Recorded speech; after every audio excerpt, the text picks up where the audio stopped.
Good morning. Thank you for joining us today.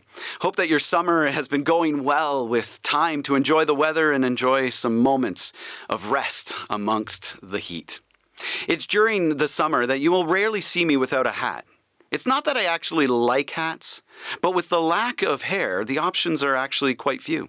I did have a phase where I was wearing a bandana, but let's not go back there, and I really hope that all the pictures and evidence have been destroyed and lost. One other bonus is that being bald, my hair never gets messed up when I wear a hat. Well, today, I actually brought two hats with me. One, of course, of our favorite soccer team. I know there's lots of nations represented in our crowd, but let's be honest, we're proud of our Canadian soccer team and how well they did at the FIFA World Cup this year. I also brought a second hat, which is a much older hat. It's actually from about a decade ago when Gateway's youth group was called Common Ground Live Wire. Apparently, back then, we were making electricians. Well, we'll get back to these hats in a few moments. We're in the second week of our summer series. See, last week, Pastor Rick introduced this series and took a look at the beginning of the letter that Paul wrote to the Philippians. Philippians is one of my all-time favorite books in the Bible. There are so many great passages and verses, many of which we quote on a regular basis. Unlike many of Paul's other letters, this one doesn't set out to address an issue in the church or to correct a certain belief. This letter is pure encouragement with a few positive and challenging instructions. The one thing about this letter is you always have to remember it was written from a prison cell. You see, Paul in this moment was reaching out to this church to tell them just how special they are to him and to the work that they are doing in sharing the gospel and making disciples.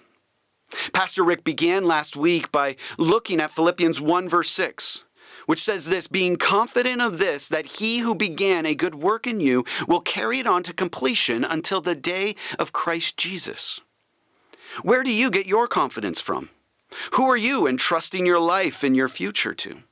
I hope that you were challenged last week to reorder your way of thinking and to place even more of your trust on God and His work in your life.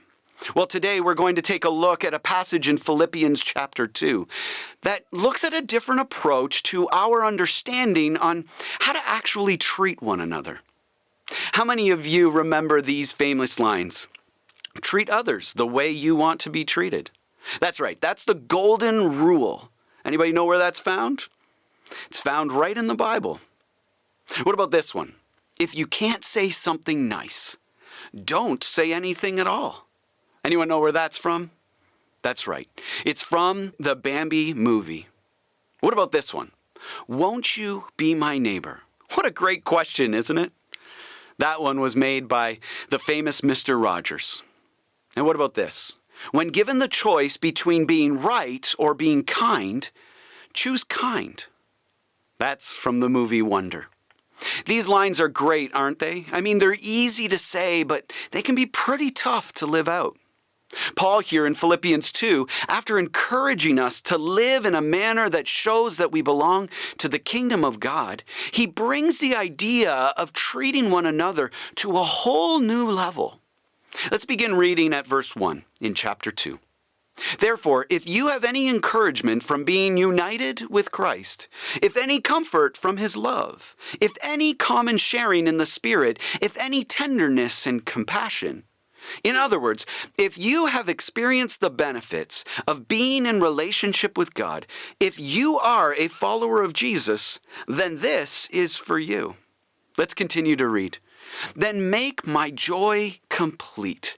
Make my heart full, Paul is saying, by being like-minded, having the same love, being one in spirit and one in mind. Do nothing out of selfish ambition or vain conceit. Rather, in humility, value others above yourself, not looking to your own interests, but each of you to the interests of the other. Sounds pretty good so far. I mean, Paul seems to add a few specific items to our list and quotes that we had mentioned earlier. He adds things like, don't be selfish. Don't do things to get attention. Be humble. Take an interest in others.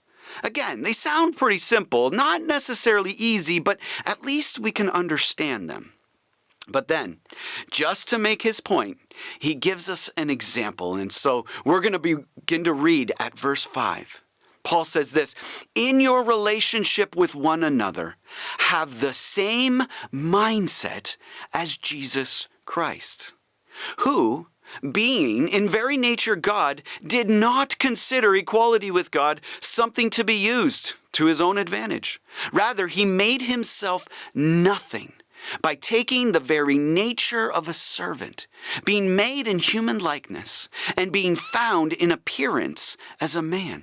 He humbled himself to becoming obedient to the cross, even death on a cross." Okay, let's break this down a little. In our treatment of other people, Paul says, be like Jesus. Okay, sounds cute. Something we would memorize in Sunday school. I mean, Jesus is the answer to everything, right? But just in case you didn't understand what Paul was meaning, he says, let me paint you a picture. Be like Jesus. Jesus, who is God himself, meaning that he created everything that we see. He is the one who keeps it all going, and he actually holds the ultimate power in the palm of his hands. This Jesus chooses to set all of his glory and majesty and power aside and makes himself into an embryo, into the very thing that he created. He submits himself to a mother and to the process of being born. And once he's born, he becomes a servant, not even a master or a king, but he actually accepts the position of a criminal. Not because he actually did anything wrong, but because his love compelled us. He chose to die a cruel death on a cross. Why? Because he loved you and I. Now let's pause for a moment and just take this in. You see, when Jesus thought about the people that he created, that includes you and that includes me, he willingly gave up everything and submitted himself to his own creation and died for us. I hope this fills you today with gratitude. I mean, I'm so thankful that he chose this. And I'm so thankful that he loves us. So let's get back to what Paul's instructions are here. So when Paul says to have the same mind of Jesus in our treatment of people, he means be like Jesus in this way. It's a little different than just do unto others as you would have them do unto you. Or if you can't say something nice, don't say anything at all. We may not be an all-powerful God who has a throne to give up, but it's the principle that we can apply to our own lives. Let's take a look at 3 words that help us to understand this mindset of Jesus: humility, sacrifice, and love. So in our approach to treating other people, Paul encourages us to choose humility, to set aside our need for position and power and choose submission. It's so easy for us, isn't it, to rank ourselves in the presence of other people. I mean, we walk in a room and we rank ourselves by position. I mean, who's the boss in this room? We rank by our wealth. I mean, I have more than you, but less than you. Look at our cars, we look at our houses, and we compare. We do it through our appearances or even our talents.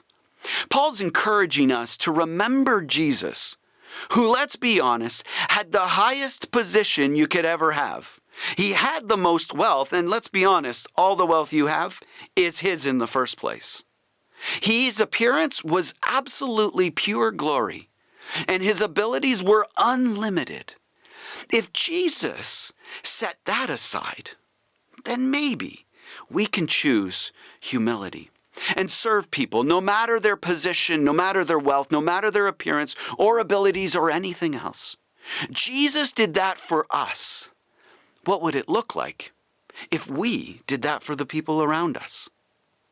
Let's take a look at sacrifice.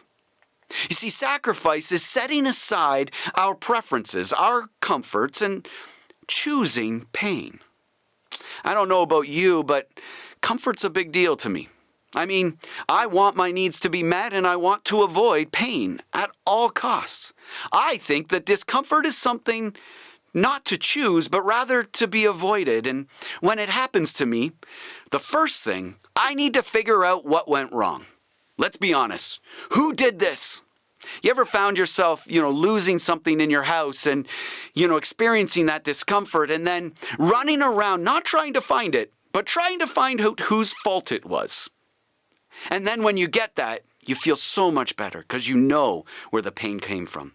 Or when you're sick, you try to figure out who did this to me, who was sick in one of the meetings I was in or one of the gatherings that we were there, as if finding the culprit somehow lowers the pain of being sick. We are so quick to blame, aren't we? Because our comfort in that moment was taken away. Paul here actually says that when you think about how to treat people, remember Jesus, who willingly chose pain, chose discomfort, and even chose death. Now that is sacrifice. Not because he deserved it, but because in order to care for us, he needed to. Now that is a tough example for us to live up to, isn't it? What would it look like for us to step into discomfort or even into pain for other people? To choose this because others actually need it. There would be no one to blame but ourselves. Nothing to complain about because we actually chose it. Now that is the mindset of Jesus. All right, let's take a look at the last word, the word love. This is where we set aside what is fair and choose to put others first, even when they don't deserve it. Now, typically, when we speak about love, we often refer to it as an action or a feeling, something that we do or something that we experience.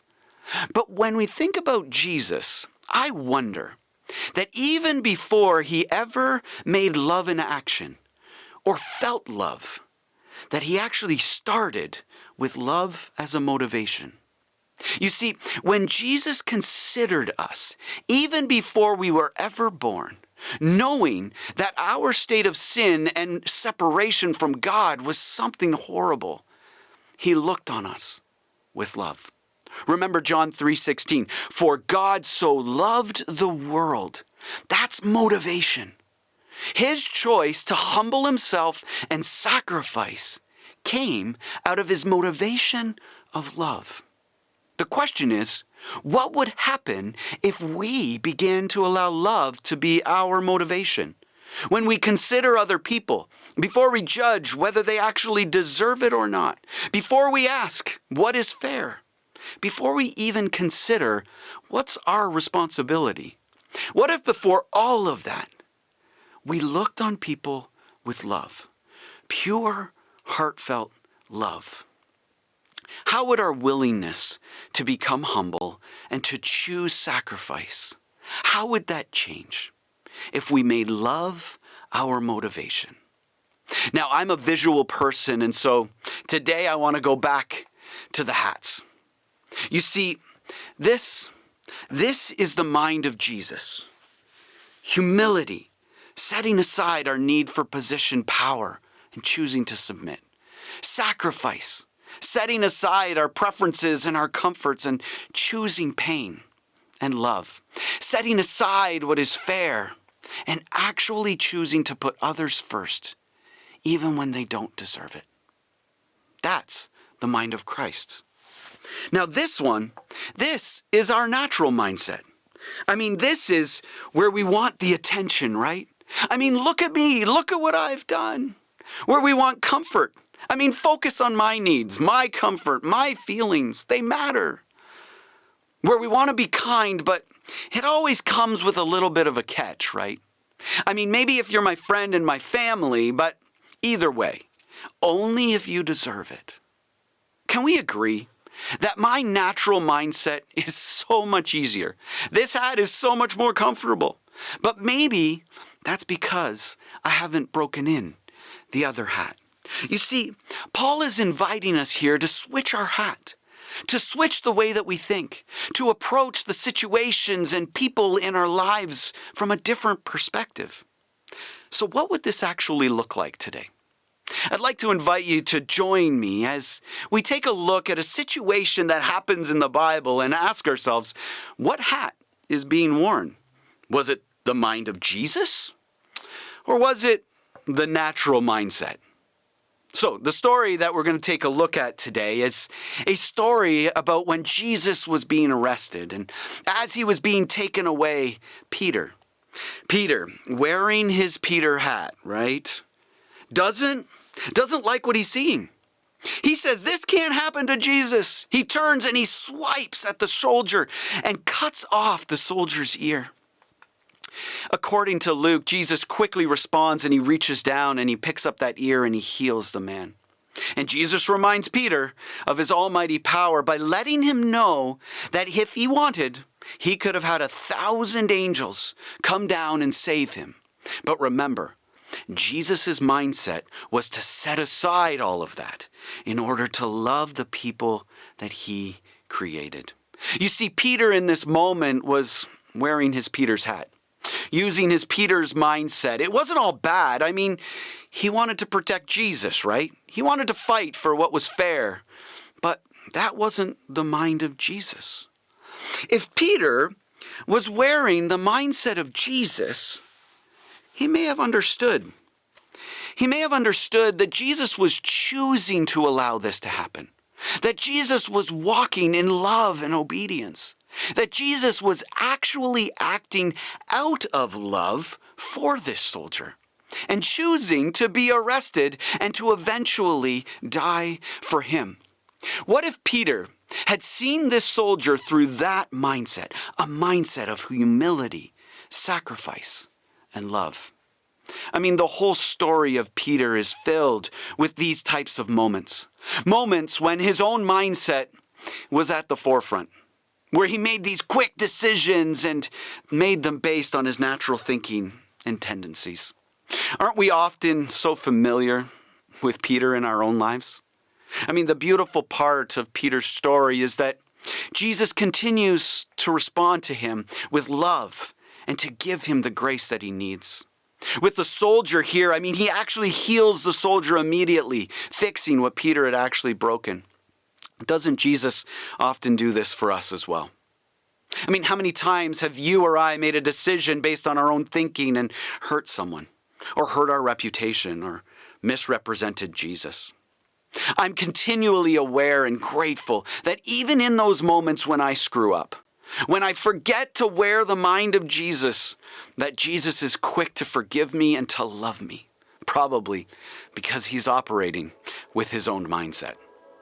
So what would it look like today if we chose each and every moment to begin our day by putting on the mind of Jesus, by putting on Jesus' hat? How would you treat people differently? What would you say differently? How would your actions change? This summer, I hope that you take some time and ask this question. Just what hat am I wearing today?